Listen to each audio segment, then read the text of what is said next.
Fala aí pessoal, vamos iniciar aqui mais uma live hoje no canal do Mantena, como sempre uma live muito especial, né? Hoje a gente vai estar recebendo aqui o Hugo Santos, fundador carismático da comunidade católica Colo de Deus, fundador da comunidade católica Samaria, e vai falar um pouquinho com a gente aqui, vai contar a história dele, história de fé, de música, de superação, ele vai estar batendo um papo aqui top hoje com a gente.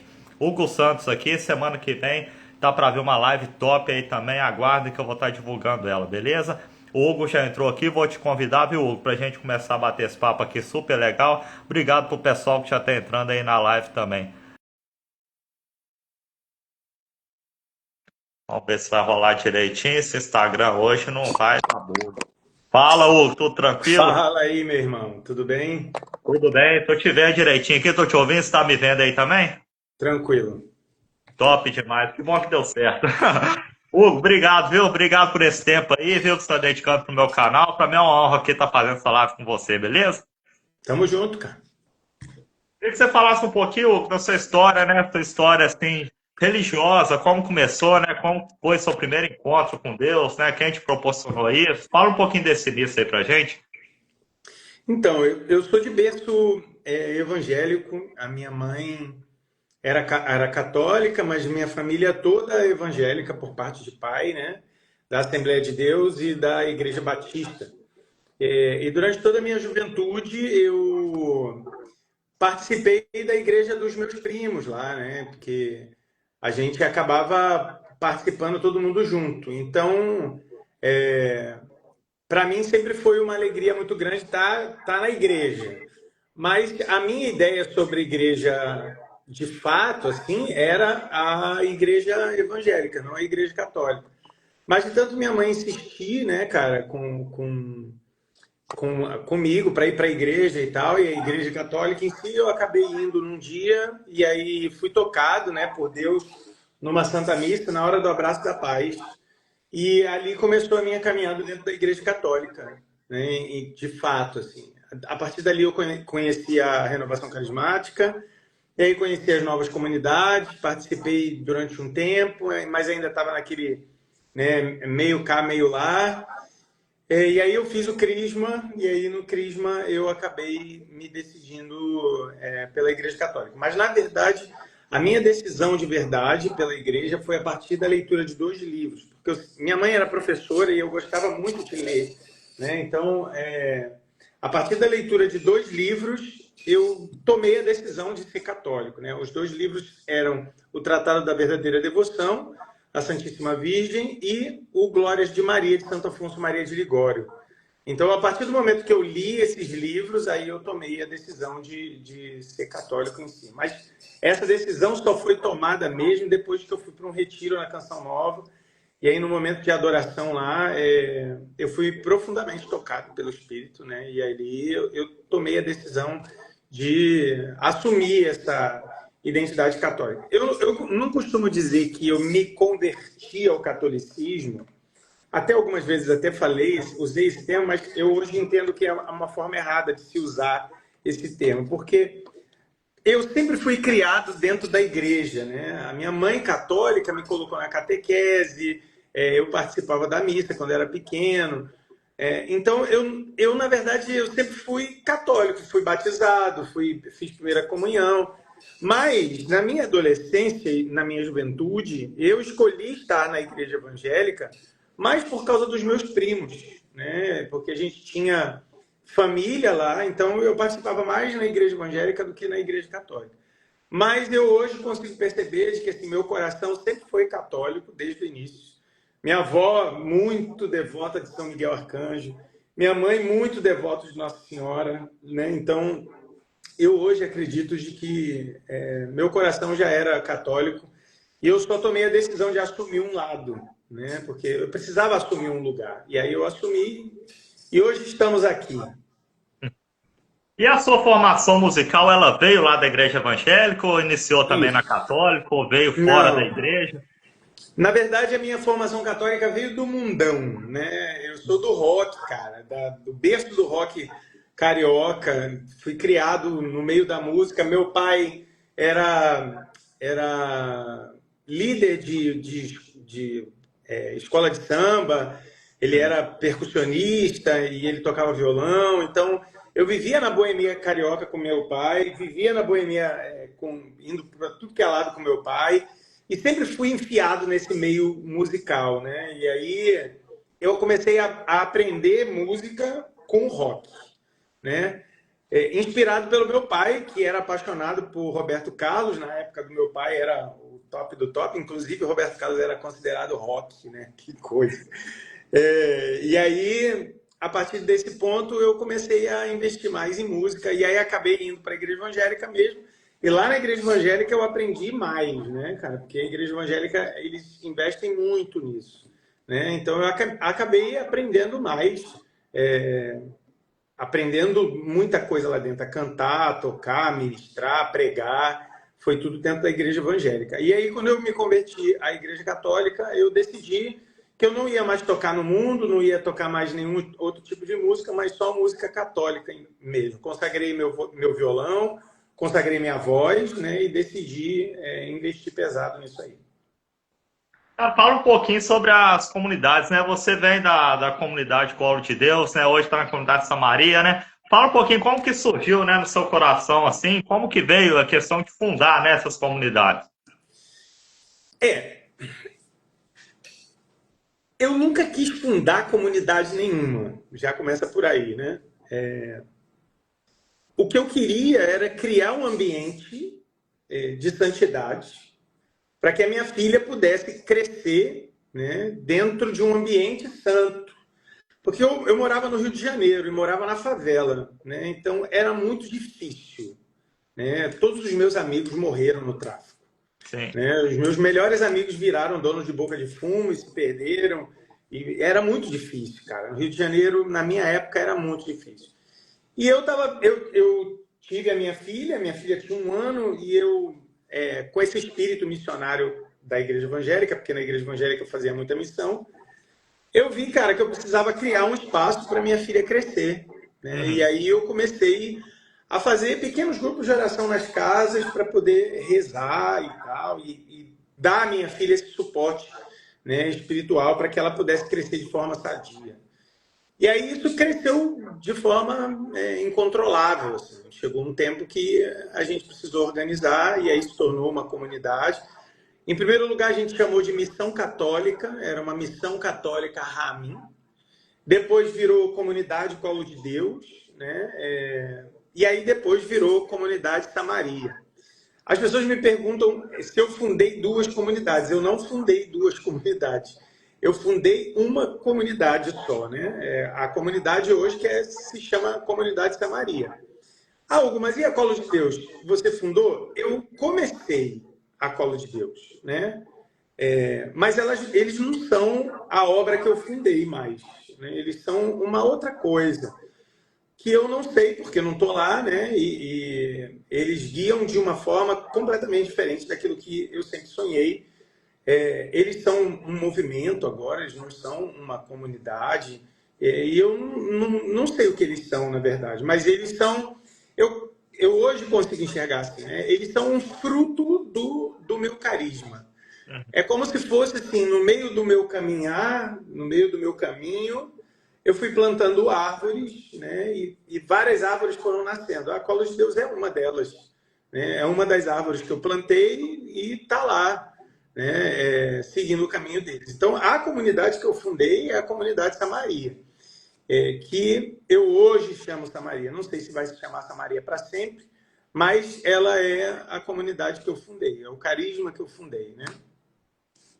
E qual que você acha que é o segredo, assim, para a comunidade seguir, né, o propósito original a partir do momento que ela iniciou, assim, e seguir ao longo da vida dela, continuar, né, naquele propósito, não desviar? Então, é uma pergunta muito pessoal, né? Porque se você for falar assim, como que, por exemplo, né? Como que uma mangueira vai continuar sendo uma mangueira se ela der fruto de manga? Se ela não der mais fruto, ela continua sendo uma mangueira, mas ela é uma mangueira estéril. Uhum. Mas ela nunca vai dar outro tipo de fruto, né? E como ela se mantém fiel ao propósito original que Deus chamou aquela mangueira a viver, né? Primeiro, ela precisa ser regada, né? E ela precisa ter bastante água. Segundo, ela precisa de sol, né? E terceiro, ela precisa de poda. Sem poda, a árvore não sobrevive, porque ela cresce estranha. Ela cresce de forma disforme e ela acaba perdendo a forma, né? Então, o segredo para se manter fiel àquilo que Deus te chama a viver é entender que a poda é carinho de Deus, é cuidado de Deus. A gente tem uma tendência a rejeitar aquilo que nos machuca, né? Então, se a gente está no caminho, né? E o caminho é o nosso caminho de santidade pessoal. A gente precisa entender de que a gente vai precisar de poda, né? Porque se a gente vive a vida, né, do jeito que a gente vive, sem um cerne, sem uma direção espiritual, a gente vai desenvolvendo coisas dentro da gente que pode ser até legal, mas não é o propósito original, né? A gente precisa sempre ter uma comparação. A nossa comparação ela é Cristo. Mas quem ajuda a manter-se fiel nesse projeto é o diretor espiritual. Então, eu costumo dizer e pontuar sempre de que o segredo para se manter fiel àquilo que Deus sempre quis para a sua vida é a direção espiritual. Você precisa ter um diretor espiritual. Porque senão você acaba se perdendo, né? E o diretor espiritual, ele é justamente essa pessoa que não é que ele vai ser seu guru, ele vai ser o cara que vai te ajudar a iluminar o caminho e você enxergar o que é bom, o que não é. Mas quem decide o que é bom, quem discerne isso é você, não é o diretor espiritual. Ele não é um guia espiritual que vai te dizer faça isso e faça aquilo. Não. Ele vai fazer você pensar, vai fazer você olhar, vai fazer você rezar. E aí, através da oração, do discernimento, você acaba aprendendo a olhar para as coisas e discernir melhor, né? Então, o segredo é a direção espiritual. Mas aí você diz é o papel de um conselheiro, né, que ele faria na vida da pessoa, né? É, mais ou menos, porque o conselheiro não é o diretor espiritual. São encargos diferentes. O Sim. conselheiro é aquele que você chega e fala assim: olha, eu tenho uma dúvida. Eu escolho isso ou aquilo? Aí o conselheiro vai e fala assim: olha, você pode escolher isso aqui. Esse é o conselheiro. Ele te aconselha a escolher alguma coisa. O diretor espiritual não. O diretor espiritual ele faz você enxergar quais são as barreiras que existem dentro de você que estão fazendo você não enxergar o que é bom e o que não é. Então ele ilumina mesmo a tua espiritualidade. Ele faz você acender uma vela no meio das trevas. E ele não vai te dizer o que você tem que escolher ou não. Ele vai ensinar você a acender a luz. Né? E é bem diferente essas duas posições. Né? Foi bom você perguntar isso, porque tem muita gente que pergunta, mas e a direção espiritual é um cara que eu vou ficar perguntando as coisas? Ele vai, não é. Né? O diretor espiritual ele vai fazer você rezar, filho. Vai fazer você rezar muito. E aí, na oração, você vai crescendo, e aí, galgando os degraus espirituais, você começa a ter uma visão espiritual melhor, e aí, tendo uma visão espiritual melhor, você consegue escolher, né? Você consegue ser livre para escolher. Falando questão de renúncia, Hugo, na vida da gente, assim, religiosa, né? Tem muita coisa que a gente tem que renunciar ao longo do caminho, né? Você até citou a questão aí da música, né? Eu acho que para muita gente, quando é músico, assim, renunciar a certas músicas, né, que ouvia, certas coisas, já é uma dificuldade, né? Teve muita coisa na sua vida, assim, que você teve dificuldade de renunciar para estar seguindo nesse caminho aí? Rapaz, a gente vive fases, né, irmão? A gente vai vivendo fases. Então, teve uma fase da minha vida que eu precisei renunciar a muita coisa, principalmente na questão musical, porque eu gosto muito de música, né? Eu sou músico, cara, então gosto muito de música. Então eu precisei renunciar naquela época porque eu ouvia mais o mundo do que a Deus. Então Uhum. naquela época eu precisei fazer aquele movimento de renunciar. Hoje, mais maduro, eu não preciso fechar a minha cabeça ao universo fechado da música católica e não olhar para o lado. Não, eu não preciso fazer isso. Né? Porque hoje, graças a Deus, eu tenho maturidade, não só maturidade de idade, eu tenho maturidade espiritual, para olhar as coisas e falar, cara, isso é bom, isso não é bom. Porque eu gosto muito dessa definição assim, ó. Existe diferença entre música do mundo e música de Deus? Existe só um ponto que é diferente. A música do mundo aponta para o amor do mundo. A música de Deus aponta para o amor de Deus. Então, essa é a única diferença, porque de resto é tudo igual. Tem estrutura, tem harmonia, tem acorde, tem letra, tem poesia. É bonito, é feio, é pesado, é orgânico, é harmonioso. Mas o final é que manda muita coisa, né? E aí eu gosto muito do estudo da neuropsicologia, irmão, que ele fala muito da questão da frequência cerebral. A gente fala muito disso em música. Quem faz a música, ele faz a música para alguém. Tá? Não existe, eu fiz essa música e não tem direção. Não tem. Tem direção. Você faz a música para alguém, sempre faz. Né? E aí, por exemplo, se você é uma pessoa muito depressiva e você faz uma música falando da depressão, apontando para a morte, quem ouvir a tua música vai ser levado nessa direção. Então, por exemplo, se eu tenho depressão, eu renuncio a ouvir esse tipo de música porque eu sei que a minha condição química vai me levar a pensar nesse tipo de coisa se eu escutar esse tipo de música. Então, eu não ouço. Né? Mas se eu não tenho, aí eu sou livre, né, para andar entre todos os espaços.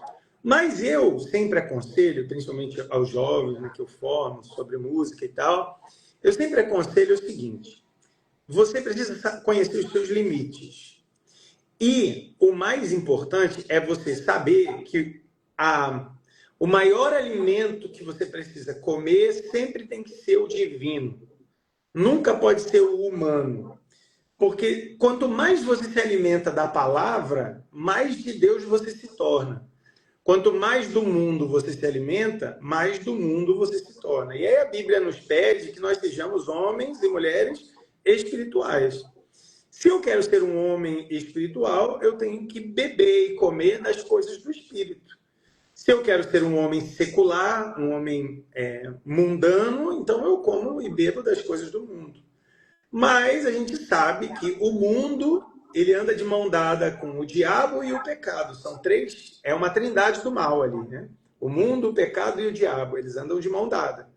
Então, se eu me alimento do mundo, eu acabo me alimentando do diabo e me alimento do pecado. Agora, se eu quero ser espiritual, então eu parto para o lado de Deus.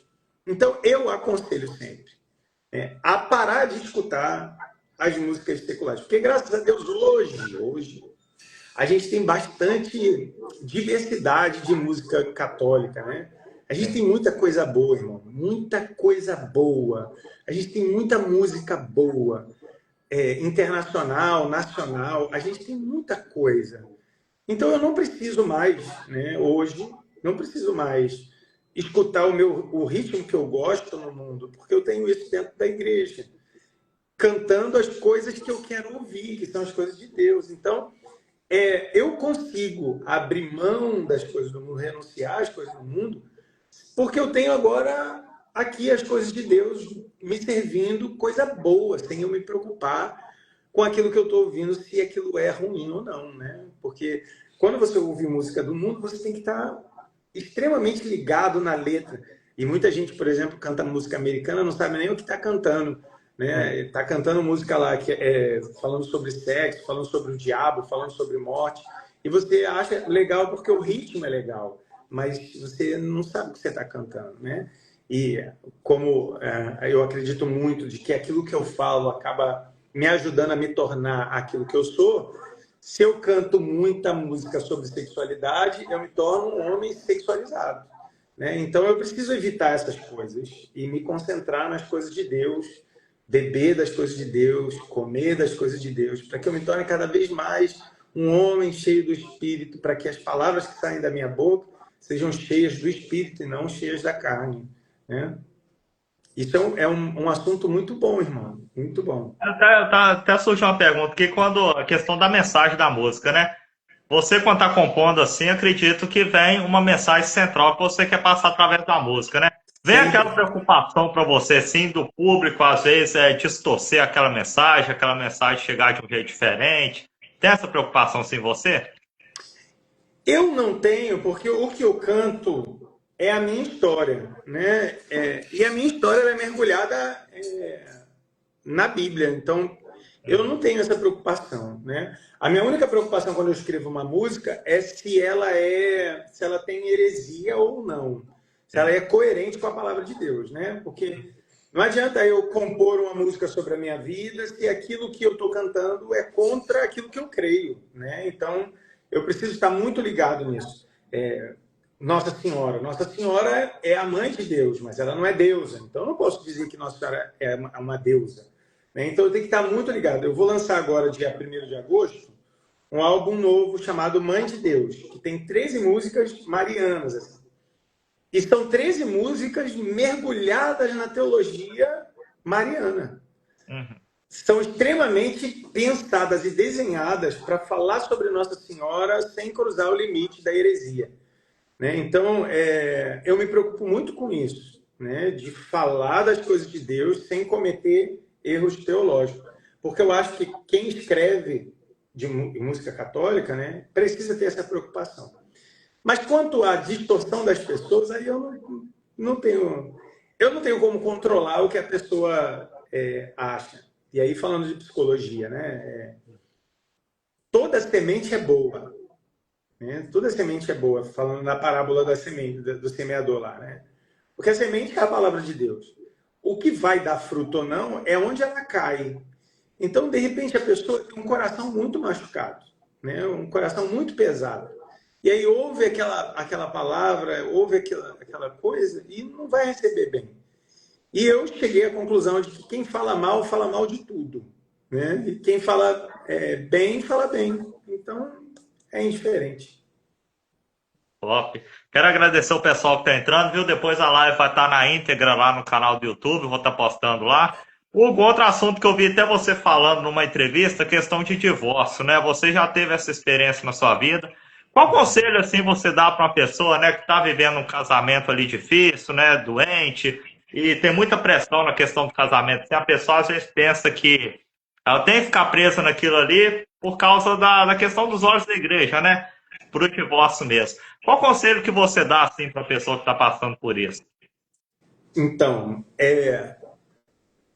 a gente precisa colocar no nosso coração, irmão, de que matrimônio é diferente de casamento, né? São duas coisas diferentes. Infelizmente, o mundo já tomou posse da palavra casamento, porque a palavra casamento era bíblica. Só que o mundo tomou posse. Então, no nosso português fraco, a gente não consegue discernir o que é uma coisa da outra. Hoje a gente sabe de que casamento pode ser civil e religioso, né? O casamento civil é um contrato. Ele não é um matrimônio, não é um sacramento, né? O sacramento só existe quando o casamento é feito de forma religiosa e dentro de parâmetros que a igreja determinou para dizer que isso é válido. Por exemplo, para você se casar em forma de matrimônio, contraindo um sacramento, você precisa ser livre, né? Livre de todos os aspectos. Você não pode casar obrigado, né? Para você contrair casamento sendo matrimônio, você não pode, por exemplo, casar por moda. Não pode. Você tem que casar porque você ama e porque você é livre para escolher. Outra coisa que as pessoas confundem muito sobre o matrimônio é aquela coisa de ai, Deus escolheu a mulher para minha vida, o homem para minha vida. E, não, ele não escolheu ninguém para você. Quem escolhe é você. E Deus, ele assina a sua assinatura. quando você escolhe.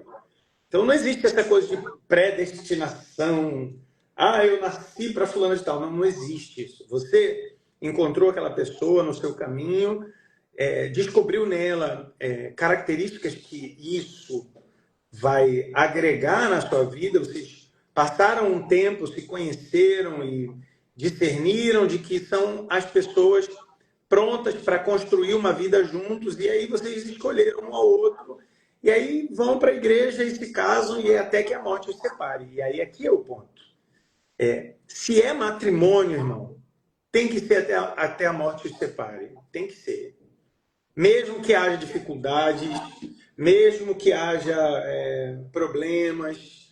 É lógico que esse tem que ser, tem um monte de pontos aqui dentro, né? Que até a igreja se preocupa muito com isso. Mas, se é matrimônio verdadeiro, genuíno, sacramento, tem que ser até o final. E aí entra o ponto que a gente estava falando agora há pouco, né? A gente não quer sofrer. Ninguém quer sofrer mais. A gente foge do sofrimento. Então, quando se fala de matrimônio, a gente está falando de sofrimento. Porque o matrimônio, ele é lindo, belo, é o amor, né? É sublimado, o amor divino, mas ele também é sofrimento. Porque são duas pessoas diferentes, que pensam diferente, que têm histórias diferentes, que são completamente diferentes, e que tem que um ao outro cuidar e santificar a vida um do outro até que a morte os separe. Isso é muito difícil. Isso vai gerar sofrimento. É a poda lá que a gente estava falando. Sim. Você vai ser podado, né? Um homem que se casa, ele não pode mais achar que ele vai viver uma vida de solteiro. Não vai. Ele mudou, agora ele é um homem casado. Então ele tem que mudar o comportamento, ele tem que se podar em muitas coisas. A mulher é a mesma coisa, tem que se podar em muitas coisas. O homem tem que doar a sua vida à mulher, e a mulher tem que doar a vida ao homem. E aí entram milhares de questões. No meu caso, eu passei por um casamento civil, né? E vivi esse casamento civil durante muitos anos. Mas depois que eu comecei a entender o que era o matrimônio, eu vi que realmente não era um matrimônio o meu casamento. Eu achava que era, né? Mas não era um matrimônio. E aí eu, passando pela depressão, passando por um monte de coisa, tentei de várias formas, fui acompanhado por bispos, padres, psicólogos, psiquiatras, tentando recuperar, né, a minha relação, mas não deu jeito. Né? Tentei de todas as coisas recuperar a minha relação e não consegui, até o ponto máximo de depois de tentar tudo, eu não consegui mais, e aí decidi me separar e dar entrada na nulidade, porque, na verdade, no fundo, eu já sabia que o meu casamento não era um casamento, eu já sabia que o meu casamento era um casamento civil, não era um matrimônio, porque tinha vários vícios, né? Desde o início foi tudo errado. E quando a coisa começa errada, não adianta, irmão. Você pode tentar consertar. É igual você construir uma casa. Você constrói uma casa e esquece de fazer as pilastras, esquece de colocar ferro, esquece de fazer a sustentação. Não adianta você fazer uma casa linda para cima. Vai chegar uma hora que essa casa vai cair, vai rachar e vai cair, porque ela não é sustentada pela rocha, ela é sustentada na areia, né? Jesus falava muito disso. Então, o meu relacionamento era um relacionamento desse. Né? E aí eu decidi, a gente passou por todo esse processo, graças a Deus tudo foi resolvido, né? E em 2023, na verdade, no início de 2023 saiu a minha nulidade e em outubro de 2023 eu pude me casar na igreja pela primeira vez, né? Que as pessoas falam assim, nulidade, você vai casar de novo. Não. Quando sai a nulidade, quer dizer que seu casamento é nulo, ele nunca aconteceu. Então, eu nunca fui casado. Né? Eu nunca tive matrimônio. Né? E aí, a partir desse momento, que eu me casei agora, dia 1º de outubro de 2023, me casei na igreja, aí agora foi o meu primeiro casamento, né? O meu primeiro matrimônio. E hoje eu sou casado. Hoje eu vivo uma vida de matrimônio com a minha esposa. Nós temos uma filhinha agora, né? Perdemos um bebezinho no ano passado. E do primeiro relacionamento eu tenho 3 filhos, né? A Nicole, o Natan e o Bento, que são minhas preciosidades, meus amores completos, assim, a paixão da minha vida, meus filhos. né? Eu vivo para os meus filhos. Inclusive, quando comecei essa história toda de Jesus, eu comecei por causa da Nicole, que é a mais velha, né? Então, para você ver como meus filhos são importantes para mim, né? A decisão de cuidar da minha filha me levou a fundar uma comunidade, né? Para que ela crescesse num ambiente santo. E deu certo, né? Porque minha filha é santa, meu filho Natan é santo, e meu filho Bento, meu Deus do céu, cara. O menino vale ouro. Então, deu certo, né? Agora, o meu relacionamento era um relacionamento secular, era um relacionamento mundano. Sim. E não deu certo, né? Tentei de tudo e não deu certo. Mas, graças a Deus, as coisas já estão bem, já estão resolvidas, né? Está tudo certo. E foi fácil para você, sim, assumir esse controle, para você perceber que o casamento ali não era o que você pensava, né? Porque muitas vezes quando a gente vive na igreja assim, muita gente tenta, né? é, Falar que a gente está errado, às vezes que a situação não é essa, né? Que a gente pensa e tal. Assumir esse controle para você perceber o que estava acontecendo ali, para você tomar a decisão. Isso foi complicado na sua vida também? Irmão, isso foi uma bomba. Imagina, eu era fundador da Colo de Deus. Chegou num ponto da minha vida que o meu relacionamento estava tão destruído que da porta para fora era uma coisa, da porta para dentro era outra, né? Então eu precisei tomar uma decisão de consertar tudo, porque eu estava à frente de uma comunidade, vivendo um ministério, pregando, cantando, etc. E sabia que o meu casamento era nulo. Eu sabia, né? Sim. Porque tinha todos os indícios para isso. Porque eu fui estudar, eu fui descobrindo que realmente nunca foi verdadeiro o meu casamento. E aí eu precisei tomar uma decisão. Aí qual foi a decisão? Ou eu continuava tendo tudo, fingindo quem eu era e tinha tudo, ou eu perdia tudo para recomeçar minha vida do jeito certo. Eu escolhi Deus, né? Eu escolhi a verdade, porque eu acredito de que a verdade me liberta. Então, eu escolhi viver a verdade. Meu casamento era nulo, eu precisava recomeçar tudo, né? E aí passei por todo um processo. Isso, as pessoas acham que isso foi assim, não foi assim. Foi um processo aí de 6 anos, onde eu precisei de muita coisa, acompanhamento psicológico. Passei por 2 tentativas de suicídio, né? Porque foi terrível, foi um sofrimento muito grande. Imagina eu vivendo o turbilhão de coisas e ter que escolher entre consertar minha vida e o que eu ia fazer, o que as pessoas iam pensar de mim. Um monte de gente falando um monte de coisa, né? Até hoje, gente que me conhecia daquela época diz que a igreja errou. Olha o absurdo, né? Que a igreja errou, que meu casamento não era nulo, que eu enganei os padres, eu enganei o bispo, que eu enganei o Espírito Santo. Eu enganei o Espírito Santo. Olha como é que eu sou poderoso, né? Eu enganei o Espírito Santo. No seu caso ainda é mais difícil também, que tem um público ainda por trás, né? Que era um público grande, né? Eu perdi tudo, né? Na verdade. Perdi bens, perdi as pessoas, né? As pessoas escolheram um lado e acabaram virando um jogo de futebol, onde as pessoas eram do Flamengo, a outra era do Vasco. Então, assim, foi muito triste, né? O divórcio é uma ferida muito grande. Deus abomina o divórcio, né?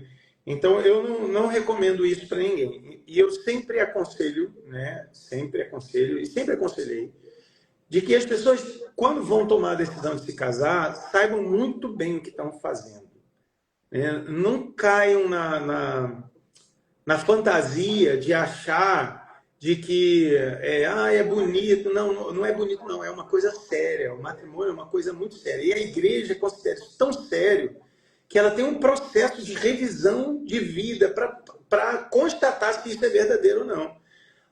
Muita gente entra com processo de nulidade e não consegue a nulidade porque o matrimônio é verdadeiro. E as pessoas acham que se entrar com processo de nulidade, elas vão poder apagar o que fizeram e casar de novo. Não, não pode. A igreja considera o matrimônio uma pérola muito preciosa que precisa ser cuidada, né? Então, parte de muitos fatores para você chegar nesse ponto. O que eu aconselho sempre às pessoas que passam, né, por essa dificuldade, estão vivendo um casamento sofrido, né, passando por um monte de problema, procurem a igreja. Procurem a igreja. Se quiserem entrar com processo de nulidade, entrem com processo de nulidade sem medo. Porque o processo é um processo num tribunal eclesiástico. Não é uma pessoa que decide, são várias pessoas. Tem vários padres que são especialistas nisso, advogados, juízes que são especialistas na causa da nulidade, que vão analisar o seu caso com cuidado, e não só com cuidado, vão analisar o seu caso rezando. São pessoas de Deus, que não vão tomar uma decisão de anular o seu casamento. Ninguém anula o seu casamento. Se ele é casamento, ele não pode ser anulado. Ele só pode ser declarado nulo. Ou seja, ele nunca existiu desde o início lá atrás. E quem vai dar essa posição para você é a igreja. Não adianta você tentar discernir isso sozinho. Tem que procurar a igreja. A igreja é a mãe da verdade. Ela é a mãe da verdade. Ela é a prefiguração de Nossa Senhora. É ela que gesta Jesus Cristo no mundo. Ela é o depósito da fé. Então, se a gente procura a igreja para ouvir dela se aquilo que eu estou fazendo é certo ou errado, se tem fundamento ou não, a igreja vai me responder pela voz de Deus se isso é de Deus ou não. Né? E você não precisa ter medo disso.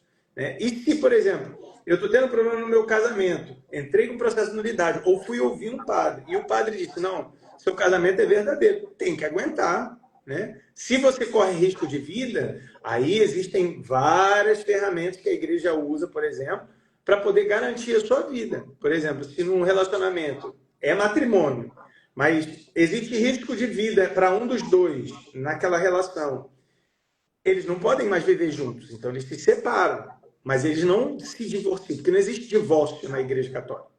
Então eles se separam, cada um vai viver sua vida, mas eles precisam ser celibatários. Né? Eles vão viver o celibato, porque são casados genuinamente, mas os dois juntos podiam um perder a vida, né? Porque vivem um relacionamento muito agressivo. Então você precisa se proteger. Então cada caso é uma coisa. Está vendo como é que é muito complicado? E aí as pessoas acham que é assim, eu estou passando por problema no meu casamento, eu vou me separar. Não, calma. Procura a igreja. Irmão, eu recebo milhares de mensagens, todo dia, de gente pedindo ajuda. Todo dia, todo dia. E sempre eu recomendo. Já procurou o padre? Já conversou com o seu pároco? Já procurou o tribunal eclesiástico? Já procurou um diretor espiritual? Porque tem que ter uma pessoa que te oriente aí para te ajudar. Às vezes, o caso daquele casamento que está com problema é só psicológico. Se fizer terapia, funciona. Né? Às vezes, pode ser um caso espiritual. Se for passar por um padre exorcista, funciona. Né? Então, tem que saber qual é a causa do atrito. Tem que ouvir os dois ali. E os dois se ouvirem, né? Para poder discernir o que está acontecendo. E aí, uma coisa muito importante. Se não é matrimônio, entra no caso que eu te falei. Não adianta você querer erguer um prédio. Não tem fundamento. Vai erguer o prédio vai cair. E quanto mais alto você for, mais dura vai ser a queda. Né? Mais vai te machucar. Então, precisa passar por esse crivo de discernimento. E não adianta querer discernir sozinho. Você não vai conseguir. Quem tem autoridade espiritual para discernir isso com você é a igreja. Né? Então, a igreja é o depósito da fé. Procura o padre da sua paróquia. Conversa com ele sobre a sua situação, sobre o seu caso. Expõe, fala para ele tudo. E aí o padre vai te orientar. Olha, meu filho, vamos procurar um terapeuta, né? Um psicólogo. Vamos procurar um psiquiatra. Às vezes o problema é químico. Né? Eu, por exemplo, acompanhei um casal, eu sou psicólogo, e o rapaz ele tinha problema de esquizofrenia, e o casamento estava em crise. E a esquizofrenia tem medicação. Ele procurou o psiquiatra, começou a tomar remédio, melhorou da esquizofrenia, pronto, o casamento voltou ao normal. Então, as pessoas não podem resumir os relacionamentos desse jeito. Precisa ter esse brilhozinho assim, ó, cara, eu preciso de Jesus, né? Eu preciso de Jesus no meu casamento, no meu matrimônio. Massa, quero agradecer o pessoal que tá aí, viu? Quem entrou agora, quiser ver a live completa, depois vai estar lá no canal do YouTube, viu? @canal do Mantena. Hugo, mais duas perguntas para a gente finalizar. Você Certo. hoje, né, com toda a sua experiência que você teve ao longo da vida aí, você se arrepende de alguma coisa? Se a gente falar de arrependimento, assim, tem alguma coisa que bate na sua mente assim que você faria diferente? Rapaz, se eu tivesse uma máquina do tempo e apertasse o botãozinho, com certeza. Mas assim, ó, falando de forma bem madura, né? Hoje eu posso falar isso, né? Hoje eu posso. Muita terapia na cabeça. Eu não me arrependo hoje de nada do que eu vivi. Nesse sentido, né? Não no sentido de caramba, eu fiz coisa errada, preciso de arrependimento para receber o meu perdão, isso aí é outra coisa. Eu estou Sim. falando no sentido assim, se você pudesse voltar no passado, mudaria alguma coisa? Não, não mudaria. Porque eu sou quem eu sou graças à estrada que eu trilhei, né? As minhas feridas construíram a minha identidade. E se hoje eu sou quem eu sou e tenho a sabedoria que eu tenho, foi porque eu errei muito, né? Errei demais.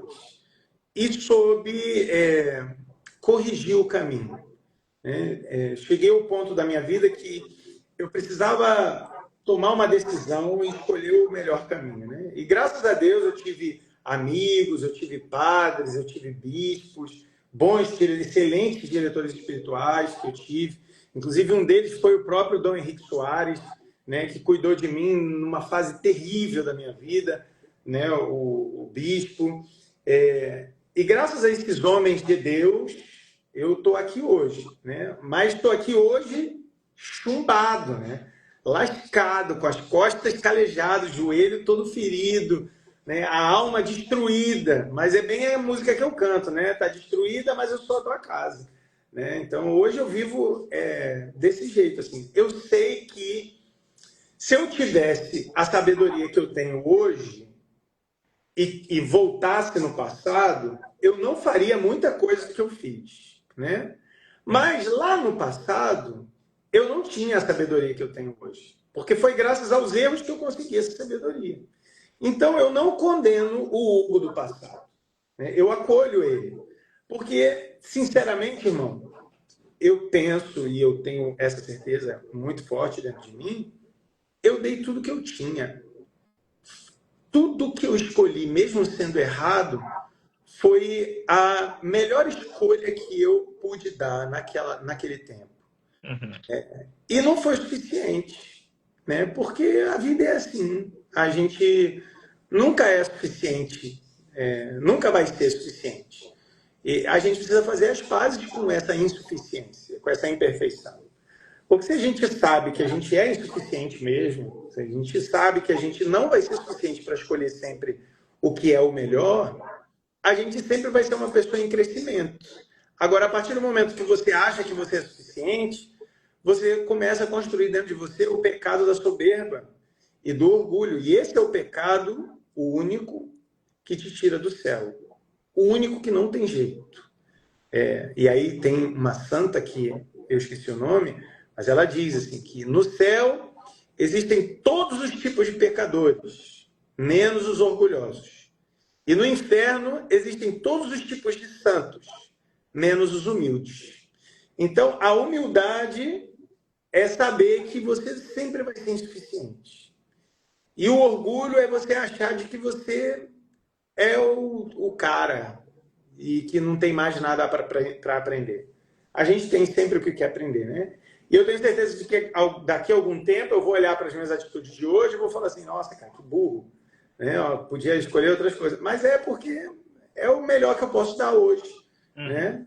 O que a gente pode fazer? Olhar para as nossas atitudes, perceber os nossos erros e reparar, na medida do possível, tudo aquilo que a gente faz de errado, para que a gente sempre tenha o nosso caminho livre. Isso é muito bonito. Ó. Sempre ter a possibilidade de olhar para trás e saber que o caminho está feito e que o que eu preciso fazer é continuar em frente. Porque o prêmio não é dado para quem chega primeiro, é dado para quem chega no final. E o final, para a gente que é católico, é o céu. Eu quero ir para o céu. Né? Então, vamos junto nisso aí. Massa. E a última pergunta para finalizar, a questão de comunidade de novo, né?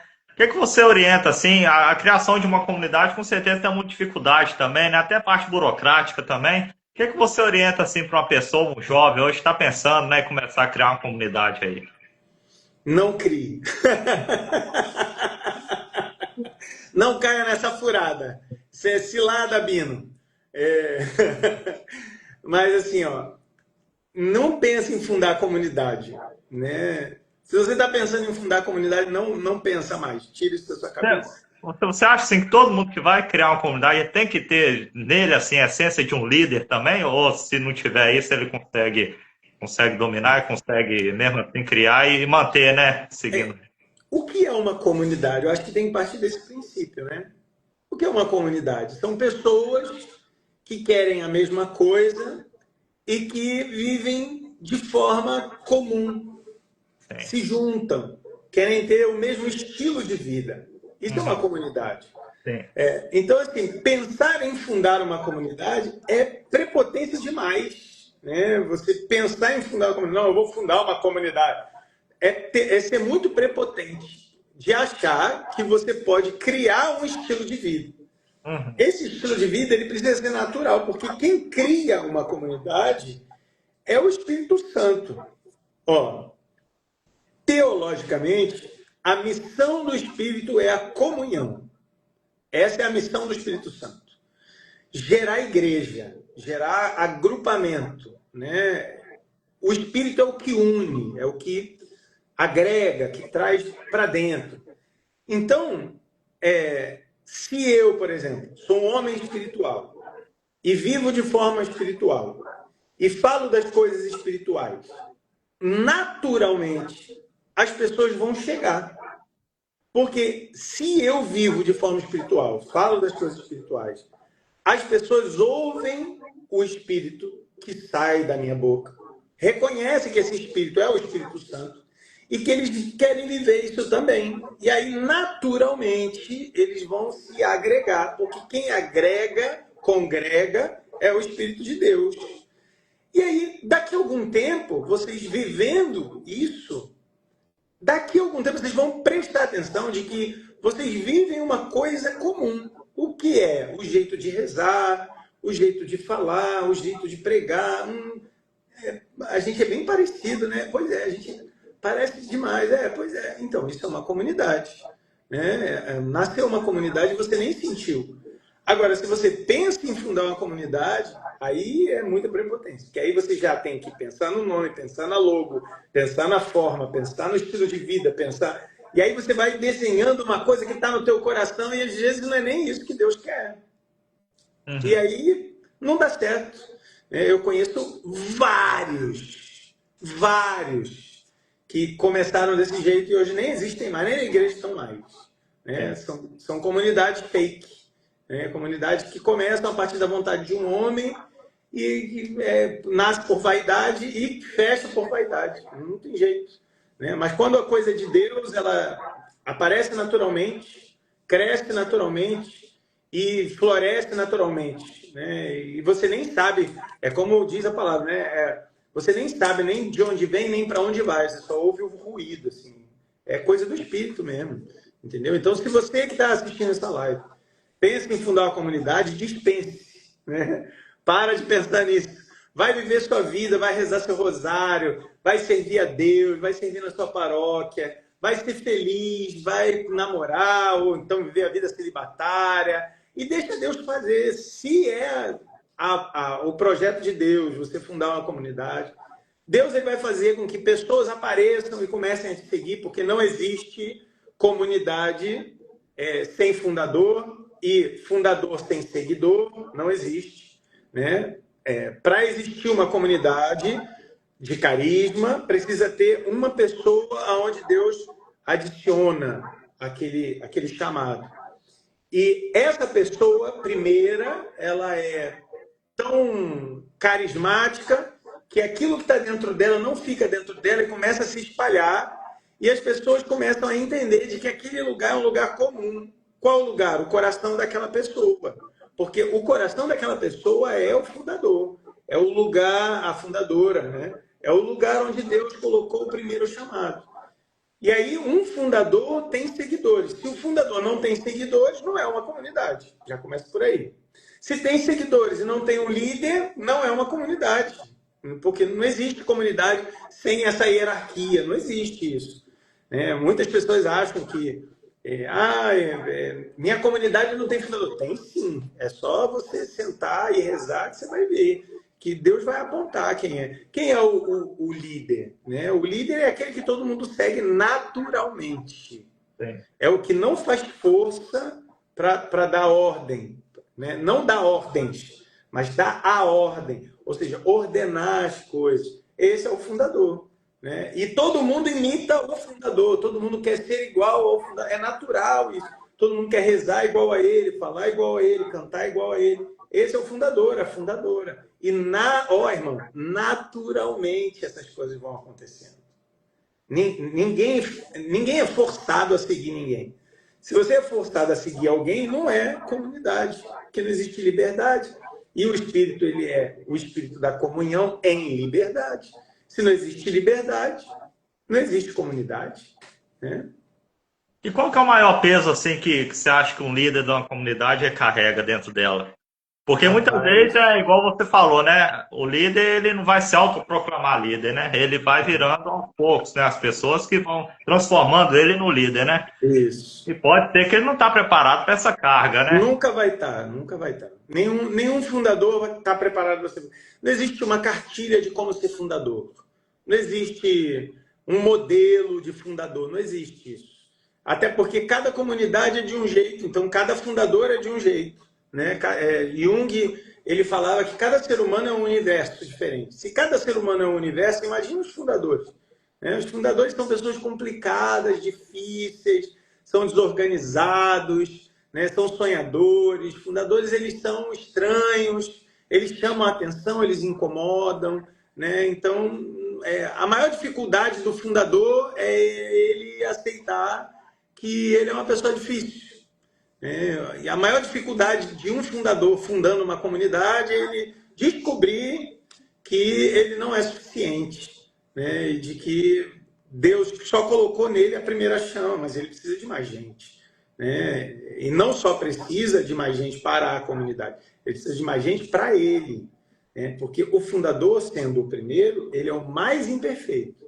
E aí, por ele ser tão imperfeito, Deus chama outras pessoas para ajudar ele a começar aquilo que Deus quer que ele comece. Então, é um assunto bem extenso. Né? Top.